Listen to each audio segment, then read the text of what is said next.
끌어당김의 힘.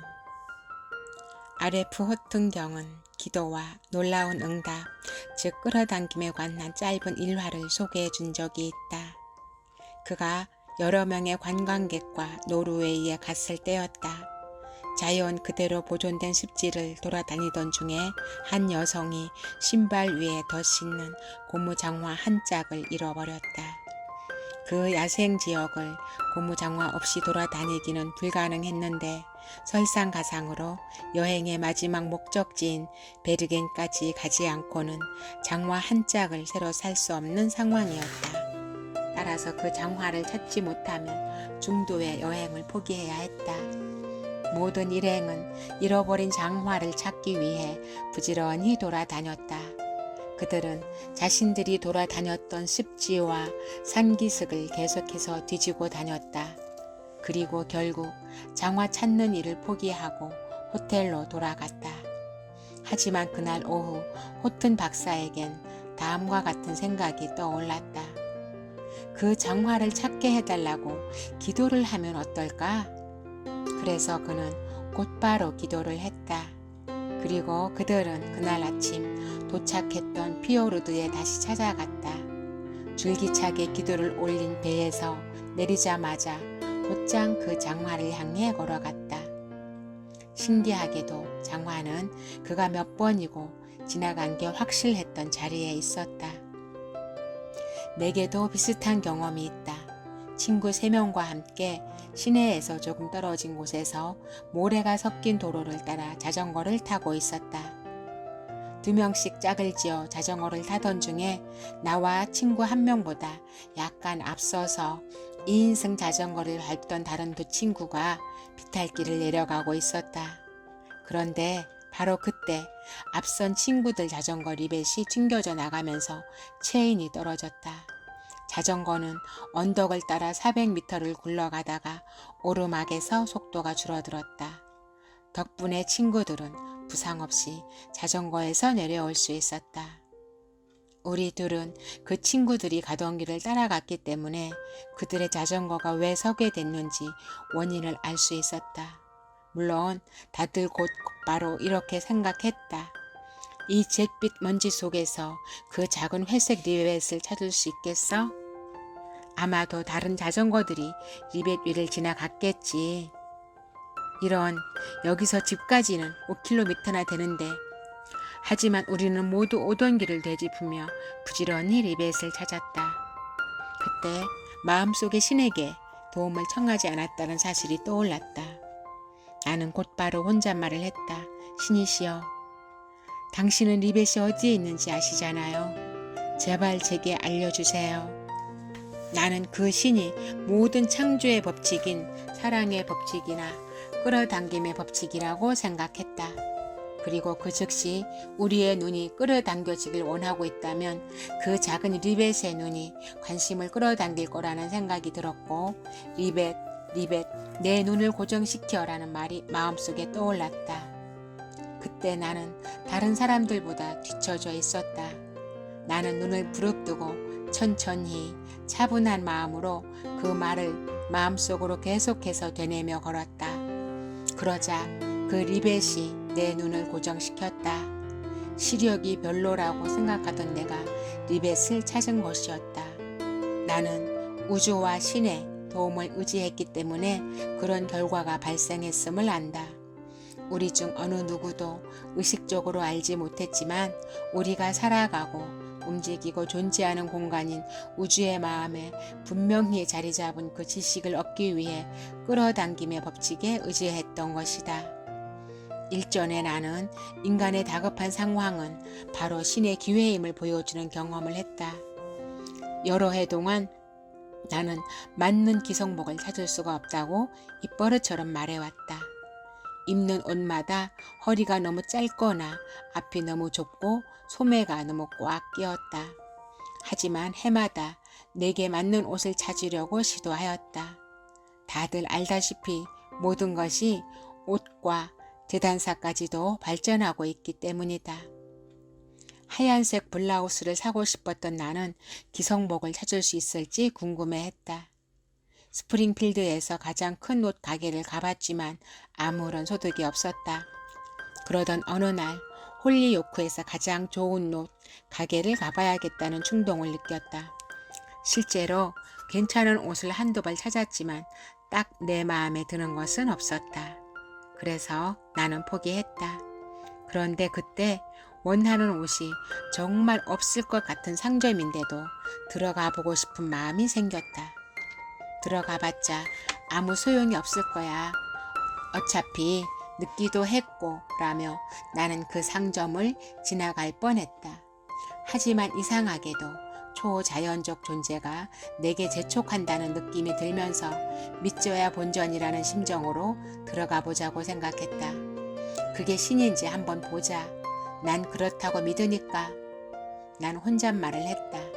그리고 내 생각은 옳았다. 나는 원하는 블라우스를 찾았고 거기다 하얀색으로 된 예쁜 정장까지 찾았다. 내 판단과 경험에 따르면 인근 지역에서 예쁜 옷이 가장 없을 것 같은 모퉁이에서, 그것도 아주 특별한 가격으로 찾아낸 성과였다. 이 이야기에는 독자 여러분이 주목해 주길 바라는 사소한 법칙이 있다. 신은 느낌이나 끌어당김을 통해 우리를 인도하며 신의 계시는 의식이 있고 우리를 지배하는 정신구조에 의해 제한받는다.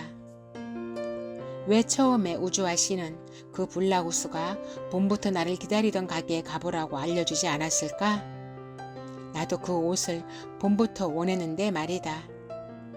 신은 내게 그 가게에 대해 언지를 주었지만 내게 블라우스라고 말했을 때 나는 스프링필드라고 말했다. 그리고 거기에 맞는 옷이 없으면 다른 곳에는 아예 없을 거야. 어쨌든 내게 맞는 옷을 찾지 못할 게 뻔해 라고도 말했다. 내가 믿음도 없이 시도했기 때문에 신은 한동안 입을 다물고 있었다. 그러나 바로 그 첫 번째 기회에 내가 그런 것들에 대해 생각조차 할 수 없을 정도로 바쁘지 않았던 그날 오후에 우주와 신은 내게 다시 한번 블라우스라고 속삭였다. 그런데 나는 신이 준 느낌이 거기까지라고 선을 그었다. 그래서 신에게 어디서 블라우스를 찾을 수 있는지 묻는 대신 이렇게 말했다. 아, 그래. 블라우스 A, B, C 상점에 가볼 거야. 내게 맞는 옷을 거기서 여러 번 샀잖아. 나의 기질, 즉 선입견이 또 한 번 그 문제를 정해버렸다. 신이 그 이름을 내게 속삭여줄 기회를 갖게 된 것은 내가 A, B, C 상점에서 모두 허탕을 치고 다른 가게 문 옆을 지나간 뒤였다. 신은 그 문제에 관한 나의 모든 편견을 확인시킨 뒤에야 그 가게에 대해 생각할 수 있게 해 주었다. 내 마음은 블라우스에 대한 생각에 열려 있었지만 그 특정한 가게에 대한 생각에는 굳게 닫혀 있었다. 적어도 그 가게로 가는 직접적인 루트는 막혀 있었다. 하지만 이제 직접적으로 이어지는 길이 열린 것이다. 신은 항상 나와 함께 쇼핑을 다닌다. 그리고 거의 언제나 직접적인 정신의 통로가 열려 있기 때문에 나는 쇼핑을 하며 아주 즐거워하고 쇼핑에 많은 시간을 허비하지 않으며 거의 항상 내가 원하는 것을 산다. 신문에서 세일 광고를 보지 않았는데도 나는 아주 여러 번 어떤 가게에 특정한 물건을 사러 들어갔다가 바로 그 물건이 크게 할인된 가격에 판매되는 것을 발견하곤 했다.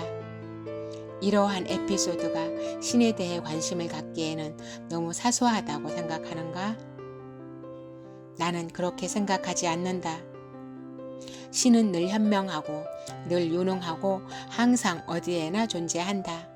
그리고 신의 주된 목적과 즐거움은 사람들에게 정확히 길을 알려주는 것이다. 신은 우주에 사는 일종의 매장 지배인으로 인생의 모든 부서에서 수요와 공급 사이의 혼란을 바로 잡아준다. 그리고 나는 아무리 사소한 문제라도 신과 의논하지 않는 사람은 경솔하거나 바보 같다고 생각한다. 물론 나는 이런 생각을 하면서도 나 스스로 신을 무시하고 있음을 눈치챈다. 내가 당연히 블라우스를 사려면 어디로 가는 게 나을지 알고 있다고 생각하는 것이다. 인생의 창고가 항상 커지고 변하기 때문에 신에게 물어보면 돈을 절약할 수 있고 필요 없는 방황을 하지 않을 수 있다는 사실을 기억하기가 어려운 것 같다.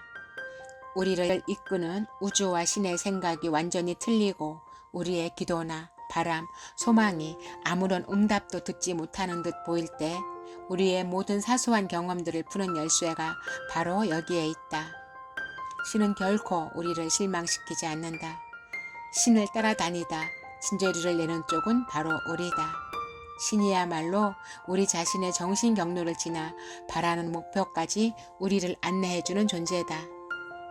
알다시피 이는 우리의 정신 영역에 새로운 길을 내는 문제다.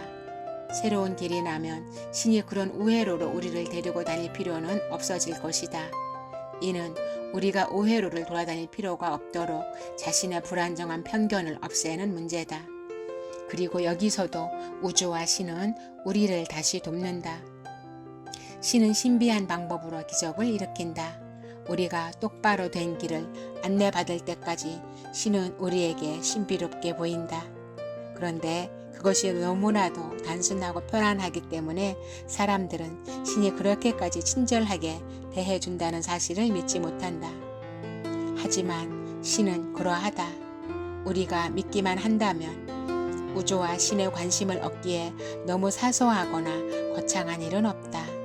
우리가 신의 은총을 받을 수 있다고 믿지 않으면 신은 신중하게 입을 계속 다물고 있다. 사랑합니다. 감사합니다. 여러분들은 신에게 무엇을 간구하고 있나요?